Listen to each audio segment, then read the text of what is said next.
मी ऋषी दयानंदांना पाहिले. भाग 4. क्रमसंख्या 5. मुन्शी इम्दाद हुसेन, बनारस निवासी, श्री हरविलासजी शारदा यांना लिहिलेले पत्र. हरविलास शारदाजी, कृपया इकडे लक्ष द्या. आपले 18 एप्रिल 1933 चे कृपापत्र मिळाले. ते वाचून मला खूप आश्चर्य वाटले की मला दयानंद स्वामींच्या सेवेत राहण्याचे सौभाग्य प्राप्त झाले हे आपल्याला कसे समजले. आता सुद्धा स्वामीजींचे चित्र माझ्या डोळ्यांसमोर दिसत आहे. मी विचार करतो की जास्तीत जास्त 50 वर्षे झाली असतील. स्वामीजी दुर्गाकुंड बनारसच्या एका उद्यानात राहत होते. त्यावेळी त्यांची जीवनशैली अशी होती की ते फक्त एक लंगोट वापरत. बाकी सर्व शरीर उघडे असे. ते खुर्चीवर बसत. जे लोक त्यांना भेटण्यासाठी यायचे तेही खुर्चीवर बसायचे. ते प्रकृतीने धडधाकट होते आणि मुद्रा प्रसन्न असायची. 1-2 शिकलेल्या व्यक्ती त्यांच्याजवळ अंथरुणावर बसलेल्या असायच्या. जे स्वामीजी सांगतील तसे त्यांनी लिहून घ्यायचे असे त्यांचे काम चालू असे. धार्मिक पूर्वग्रह काहीच नव्हता. लोखंडाच्या चुलीवर स्वयंपाक चालू असायचा. ते स्वतः खुर्चीवरून उठून तिकडे पाहायचे. विद्यार्थी अवस्थेत मी जयनारायण कॉलेजमध्ये शिकत होतो. कॉलेज सुटल्यानंतर मी स्वामीजींच्या सेवेत उपस्थित होत होतो. दररोज त्यांच्याशी भेटण्याचा परिणाम असा झाला की ते सुद्धा माझ्यासारख्या विद्यार्थ्याची वाट पाहायचे व मला पाहिल्याबरोबर आनंदाने म्हणायचे, या, बसा.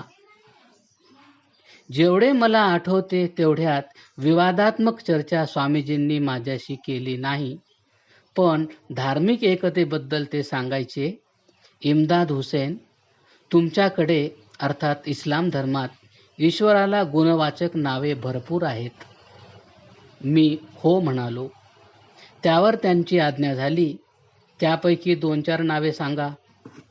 मी निवेदन केले, रहीम, करीम, गफूर इत्यादी. हे ऐकून ते पण ताबडतोब या शब्दांसाठी पर्यायी संस्कृत शब्द सांगत. पहा, आमच्याकडे जे शब्द आहेत ते उच्चारणात किती सुंदर तसेच अर्थपूर्ण दृष्टीने किती साधे सोपे आहेत. मला त्यांच्या धार्मिक विचारांबद्दल समज येत असे. जेव्हा त्यांच्याशी चर्चा करण्यासाठी कोणी पंडितजी येत तेव्हा ते त्यांना कधी लोटा शाह तर कधी थाली शाह या नावांनी संबोधित. माझ्या मनात स्वामीजींविषयी अत्यंत आदर असल्याने मी त्यांना कधीही हक्काने हे कसे ते कसे असे विचारू शकत नव्हतो. पण ते जेव्हा प्रसन्न दिसतील त्यावेळी मी विचारत असे. असेच एकदा ते म्हणाले, हे पंडितजी आहेत पण ते आपल्या धर्माशी अपरिचित आहेत. आमच्या धर्मात कोठेच मूर्तीपूजेचा उल्लेख नाही, पण हे पंडितजी मूर्तीपूजा करतात व दुसऱ्याला करायला लावतात. बनारसला त्यावेळी अनेक प्रसिद्ध पंडित होते, पण त्यापैकी कोणी स्वामीजींच्या समोर येत नसे. मुसलमानांशी त्यांचा कोणताच विरोध नव्हता. फक्त अज्ञानी ब्राह्मणच स्वामीजींना वाईट समजत, कारण ते मूर्तीपूजेचा कट्टर विरोध करीत असत. मी ऐकले की एके दिवशी स्वामीजींच्या विरोधात एक मोठी सभा आयोजित करण्यात आली. मी त्यात उपस्थित नव्हतो, म्हणून मी त्याबद्दल जे लिहितो ते पूर्णतः घडलेल्या घटनेनुसारच असेल असे शक्य नाही. शास्त्रार्थाचा प्रसंग उपस्थित झाला. पंडितांनी आग्रह धरला की चर्चेला सुरुवात स्वामीजींनीच करावी. तेव्हा स्वामीजी म्हणाले, वेदामध्ये मूर्तीपूजा करा असे कोठे आहे? विरोधी पक्षांनी उत्तर दिले, वेदात मूर्तीपूजा करू नका असे कोठे लिहिले? स्वामीजी यावर शांत बसले. शक्यता आहे की त्यांनी मूर्खांच्या नादी लागायचे कशाला असे समजून उत्तर देण्यापेक्षा गप्प बसणे चांगले असे ठरविले. त्यांच्या मौनाचा फायदा घेऊन लोकांनी गोंधळ उडवला की स्वामीजी हरले, पराजित झाले.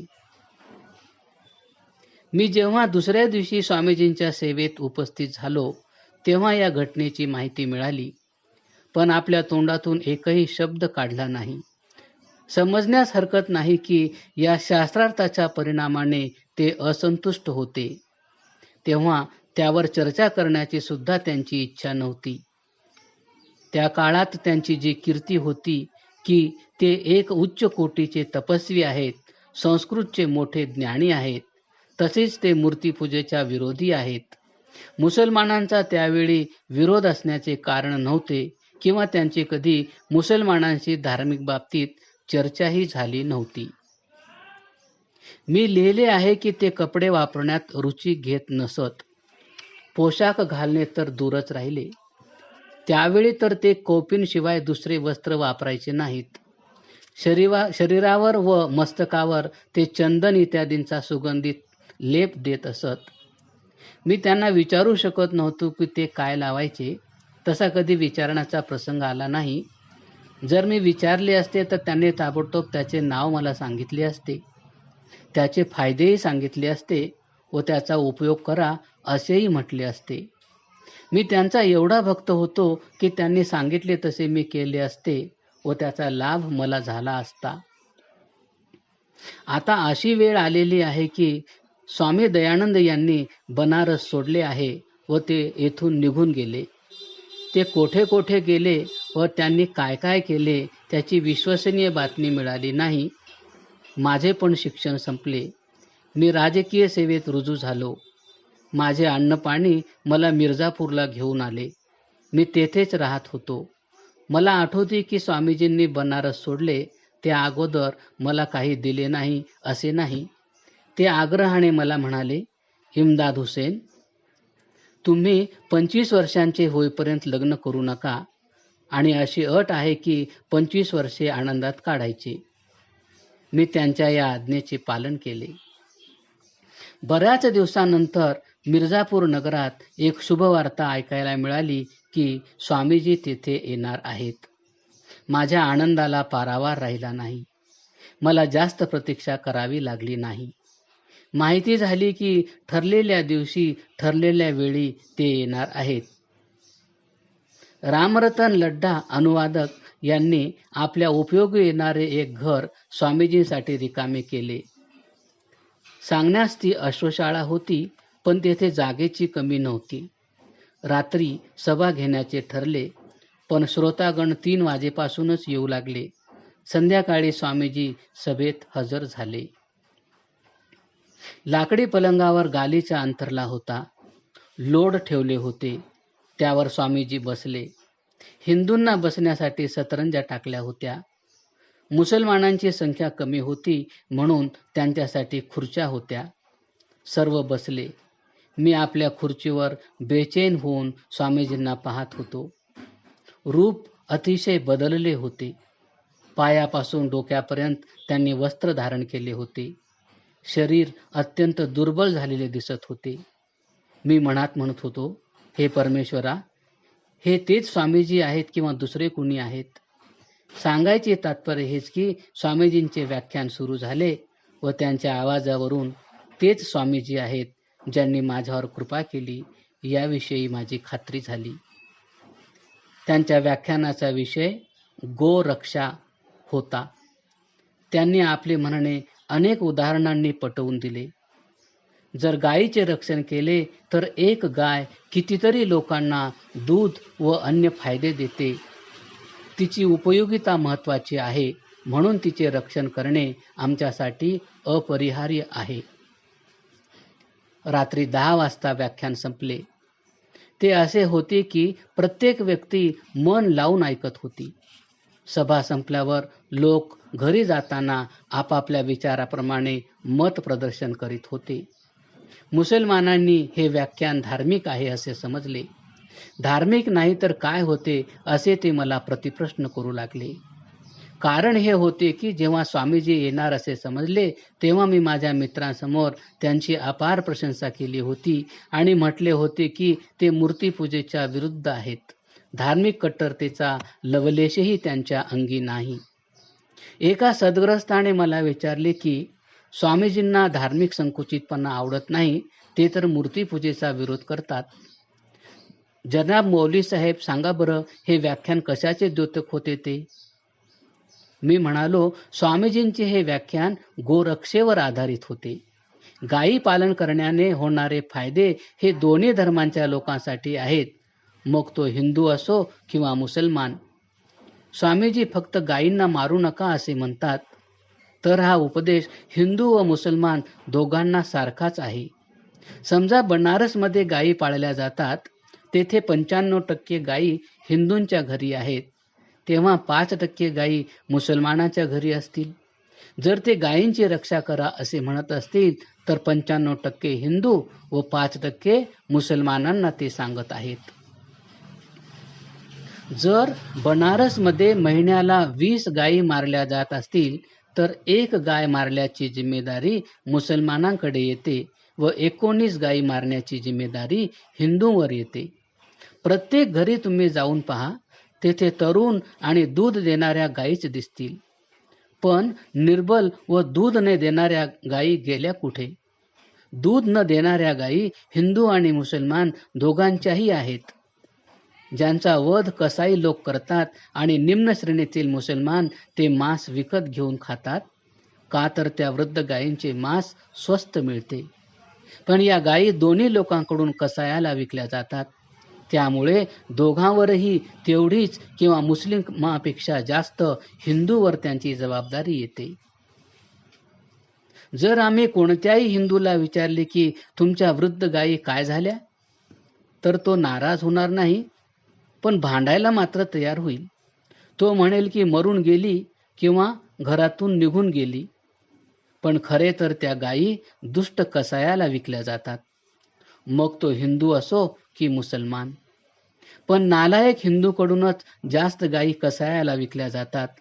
त्यांची सर्व जबाबदारी आमच्यावर कशी असेल? जर दूध न देणाऱ्या गायी आपण विकतो तेव्हा घेणारा हा त्या कशासाठी घेतो? आमच्या स्वामींचे भाषण तर दूध देणाऱ्या गायीवर होते. त्यांनी सिद्ध केले की एका गायीची सेवा केल्याने एवढे दूध व इतर फायदे होतात. इतक्या लोकांना एवढे दिवस दूध पुरू शकते. वृद्ध निर्बल गायींची तर चर्चा त्यांनी केली नाही. त्याही कोण अधिक विकतो, हिंदू की मुसलमान? मला क्षमा करा, मुसलमानापेक्षा जास्त गायी हिंदूच विकतात, जेव्हा त्या वृद्ध व निर्बल होतात तेव्हा. हिंदूमध्ये एवढी उदारता नसते की गावातील सर्व वृद्ध व निर्बल गायी एकत्र करून त्यांचे पालन केले जाईल. यासाठी चंदा जमा करावा व तो हिंदू, मुसलमान, ईसाई जे देतील त्यांच्याकडून जमा करावा. माझे म्हणणे हिंदूपर्यंत जाऊन पोहोचले तेव्हा एक हिंदू महाशय म्हणाले, मौलवी साहेब, तुम्ही ठीक सांगत आहात, आम्ही या अपराधापासून मुक्त होऊ शकत नाहीत. आपल्याला एक समर्थक मिळाला असे पाहून मी म्हणालो, एका व्यक्तीने मला सांगितले की एका हिंदू घरात एक मनुष्य आजारी होता. लोकांनी त्याच्या मुलाला म्हटले की तुझे वडील आता मरणासन्न झाले आहेत, जर शक्य असेल तर तू त्यांच्या हाताने गोदान कर. तेव्हा त्याने आपली गरिबी वर्णन करून सल्ला देणाऱ्या व्यक्तीस म्हटले की मला परवडेल अशीच गाय मिळाली तर बरे होईल.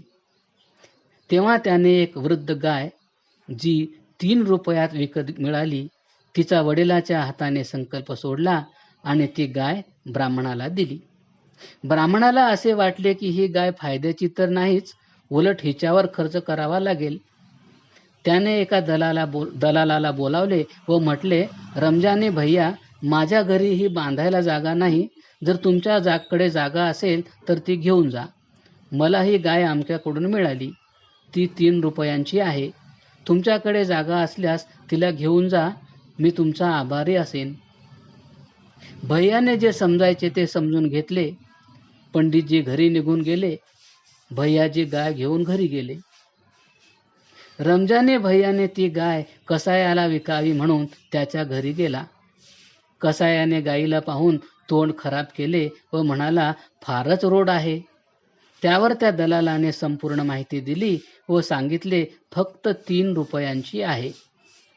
त्यावर कसाई म्हणाला, मी 2 रुपये देतो. तेव्हा रमजाने म्हणाला की 2 रुपये तर मला पंडितजीला द्यावे लागणार. शेवटी कसायाने ती गाय 2 रुपये 4 आण्याला घेतली. त्यात पंडितजींचे 2 रुपये व रमजानीला 4 आणे. अशा प्रकारे त्या कसायाने गाय मारली. मला माहीत नाही की ही कथा खरी आहे की काल्पनिक, पण अशा प्रकारे गायी न विकता जर त्यांचे पालन पोषण केले तर मारण्यासाठी लागणाऱ्या गायी कसायांना कोठून मिळतील. मी त्या लोकांना असेही सांगितले की आमचे हिंदू बांधव आहेत, ते मरताना गोदान करतात व मला वाटते की गोदानासाठी देण्यात येणाऱ्या गायी चांगल्या असतात. ज्या ब्राह्मणाला या गायी गोदानामध्ये मिळतात त्या सर्व गायी तो कोठे ठेवतो, नसता त्या गायी कोठे जातात. हे ऐकून माझे काही हिंदू मित्र म्हणू लागले की मौलवी साहेब योग्य तेच सांगत आहेत, यात यत्किंचितही शंका नाही. गोवधामध्ये आमची उपेक्षा दिसून येते, म्हणून खरे अपराधी आम्ही लोकच आहोत. त्यात एका कट्टरपंथी हिंदूने वाद घातला.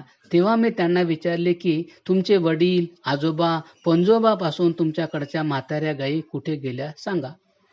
याचा मतितार्थ असा, आणि असे बोलत जात असतानाच ज्या ज्या लोकांची घरे जवळ आली ते लोक आपापल्या घरी निघून गेले. आम्ही आमच्या घरी येऊन पाणी पिऊन झोपी गेलो. दुसरा दिवस उजाडला. पहाट झाली. मी नमाज पडल्यानंतर ज्या उद्यानात ऋषीजी थांबले होते तेथे गेलो. तेथे कुठला पहारा नव्हता किंवा कोणी अडविणारे नव्हते. मी निसंकोचपणे स्वामीजींच्या जवळ जाऊन पोहोचलो. स्वामीजींनी मला पाहिले. मला पाहून त्यांना आनंद वाटला. हे त्यांच्या चेहऱ्यावरून स्पष्ट दिसत होते, पण ते मला ओळखू शकत नव्हते. तेव्हा मी त्यांना म्हटले, तुम्ही मला ओळखले का? मी हुसेन, जयनारायण कॉलेजमध्ये शिकत होतो तेव्हा दुर्गाकुंडमध्ये मी नेहमी आपल्याकडे येत असे. हे ऐकून स्वामीजी अतिशय खुश झाले व म्हणाले, आओ इम्दाद हुसेन, आओ, तुम्हाला पाहून मला खूप आनंद वाटला. ठीक आहात ना? मी म्हटले, आपला आशीर्वाद आहे. मी सकाळी खूप लवकर त्यांना भेटण्यासाठी गेलो होतो, पण आणखीही काही लोक त्यांना भेटण्यासाठी आले होते व प्रत्येकाची इच्छा स्वामीजींशी 2 शब्द बोलावयास मिळावे अशी होती. यासाठी मी माझे बोलणे थोडक्यात आटोपून स्वामीजींची आज्ञा घेण्याचे ठरविले. तसेच कचेरीत जायलाही उशीर झाला असता. वेळ मिळाल्यास पुन्हा येऊन त्यांच्याशी सविस्तर बोलू असे ठरवून काहीसे औपचारिकपणे मी त्यांना म्हणालो, श्रीमानजींनी लग्न केले का? स्वामीजी म्हणाले, तुम्हाला काय वाटते? कशावरून असे विचारता की मी विवाह केला असेल म्हणून? तेव्हा मी म्हणालो, आपण डोक्यापासून पायापर्यंत वस्त्र परिधान केलेले असल्यामुळे आपण मला गृहस्थीच्या रूपात दिसत आहात. पूर्वी मी आपल्याकडे येत होतो तेव्हा आपण फक्त लंगोट वापरत होतात आणि भरपूर धष्टपुष्ट होतात. आता थोडे रोडही झालात. हे ऐकून स्वामीजी थोडा वेळ शांत बसले व नंतर मला म्हणाले, माझे लक्ष संसाराकडे नाही इम्दाद हुसेन. माझे उत्तर ऐकून तुम्हाला वाईट वाटले असेल. मला 3 वेळा विष दिले गेले आहे. त्यामुळे माझी प्रकृती अशी खालावली आहे. मी शरीराचे रक्षण करण्यास असमर्थ आहे. मी दुःख व्यक्त केले व सहज म्हटले, या गोरक्षा व्याख्यानाचेच फळ मिळाले असेल. हे विष आपल्याला मुसलमानानेच दिले असेल. त्यावेळी ते म्हणाले, नाही, कधीच नाही. हे विष मला हिंदूंनीच दिले आहे. मी त्यांना विचारले, कोणत्या ठिकाणी? ते मला जेवढे आठवते तेवढे एका संस्थानात. कोणत्या संस्थानात असे मी विचारण्याच्या आतच ते म्हणाले, एक वेळ तलवारीच्या वारापासून मी वाचलो. मी ताबडतोब कोठे म्हणून विचारले तेव्हा त्यांनी त्या ठिकाणाचे नाव सांगितले. ते कोणते ते आज मला आठवत नाही.